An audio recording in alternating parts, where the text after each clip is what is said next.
പുനർജനി പദ്ധതിയിൽ ഉൾപ്പെടുത്തി വീട് നിർമ്മിച്ചു നൽകാമെന്ന് പറഞ്ഞ വിധവകൾ ഉൾപ്പെടെയുള്ളവരെ പ്രതിപക്ഷ നേതാവ് വി.ഡി. സതീശൻ കബളിപ്പിച്ചതായി ആരോപണം. വീട് വെക്കാൻ ലഭിച്ച ഭൂമി പുനർജനി ട്രസ്റ്റിന്റെ പേരിൽ എഴുതി വാങ്ങിയിട്ട് വർഷങ്ങളായിട്ടും ഇതുവരെ നിർമ്മിച്ചു നൽകിയിട്ടില്ലെന്നാണ് പരാതി. പ്രതിപക്ഷ നേതാവിന്റെ ഓഫീസിൽ പലതവണ കയറിയിറങ്ങിയിട്ടും നടപടിയുണ്ടായില്ലെന്നും പറവൂരുകാരായ പരാതിക്കാർ പറയുന്നു.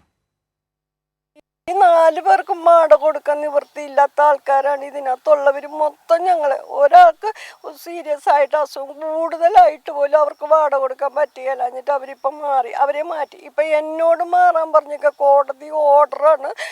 വീട്ടിൽ നിന്ന് മാറണമെന്നും പറഞ്ഞോണ്ട് എന്നെ കൊണ്ട് വേറൊരു വീടെടുക്കാനോ വാടക കൊടുക്കാനോ എന്നെ കൊണ്ട് ഒരു നിവൃത്തിയില്ലാത്ത ഒരാളാണ്. പ്രതിപക്ഷ നേതാവ് വി.ഡി. സതീശന്റെ സ്വന്തം മണ്ഡലമായ പറവൂരിലെ 4 കുടുംബങ്ങളാണ് പുനർജനി പദ്ധതിയിൽ വീട് ലഭിക്കുമെന്ന് വിശ്വസിച്ച് വഴിയാധാരമായത്. 6 വർഷം മുമ്പാണ് വീട് വയ്ക്കാൻ സഹായം തേടി ഇവർ തങ്ങളുടെ MLA കൂടിയായ വി.ഡി. സതീശനെ സമീപിക്കുന്നത്. ഭൂമി കണ്ടെത്തി നൽകിയാൽ പുനർജനി പദ്ധതി പ്രകാരം 4 കുടുംബങ്ങൾക്ക് താമസിക്കാനായി ഫ്ളാറ്റ് നിർമ്മിച്ചു നൽകാമെന്ന് സതീശൻ വാഗ്ദാനം ചെയ്തു. തുടർന്ന് തൃക്കാക്കര സ്വദേശി വത്സലകുമാർ പറവൂർ ചിറ്റാറ്റുകര പഞ്ചായത്ത് 10-ാം വാർഡിൽ ഉൾപ്പെടുന്ന പറയാട് 5 സെന്റ് ഭൂമി ഈ കുടുംബങ്ങൾക്കായി വാങ്ങി നൽകി. കഴിഞ്ഞ വർഷം ഈ ഭൂമി പുനർജനി ട്രസ്റ്റിന്റെ പേരിൽ എഴുതി നൽകുകയും ചെയ്തു. എന്നാൽ നാളിതുവരെയായി ഒരു നടപടിയും സ്വീകരിക്കാതെ പ്രതിപക്ഷ നേതാവ് തങ്ങളെ പറ്റിക്കുകയായിരുന്നുവെന്ന് വിധവ കൂടിയായ ഉഷ പറഞ്ഞു. 19 തൊട്ട് ഞാൻ നടക്കുക സാറേ, വീട് വെച്ചത് എന്തായി കാര്യങ്ങൾ എന്തായി എന്ന് ചോദിക്കുമ്പോഴൊക്കെ ഒന്നും ആയില്ല, ഫണ്ടില്ല അപ്പോൾ അത് കഴിഞ്ഞപ്പോൾ കൊറോണ വന്നു. കൊറോണ കാരണം ഫണ്ടില്ല എന്ന് പറഞ്ഞു. ഞാനും അപ്പോൾ എനിക്കും അതറിയാമല്ലോ, കൊറോണ കാരണം ആരുടെയും കയ്യിൽ പൈസ ഇല്ല എന്ന് ഞാനത് വിശ്വസിച്ച് ഞാനും ഇരുന്നു. ഈ കൊറോണയും കഴിഞ്ഞു. അത് കഴിഞ്ഞ് ഓരോ കാര്യങ്ങൾ വന്നു. സാറിന് അവിടെ ചെന്ന് കാണാൻ ചെല്ലുമ്പോൾ സാർ ഇത് സംസാരിക്കാനുള്ള ഒരു താല്പര്യം സാർ കാണിക്കുന്നില്ല. ഗീതയും വൃക്കരോഗിയായ ഭർത്താവും മക്കളും കഴിയുന്നത് തകർന്നു വീഴാറായ വാടക വീട്ടിലാണ്.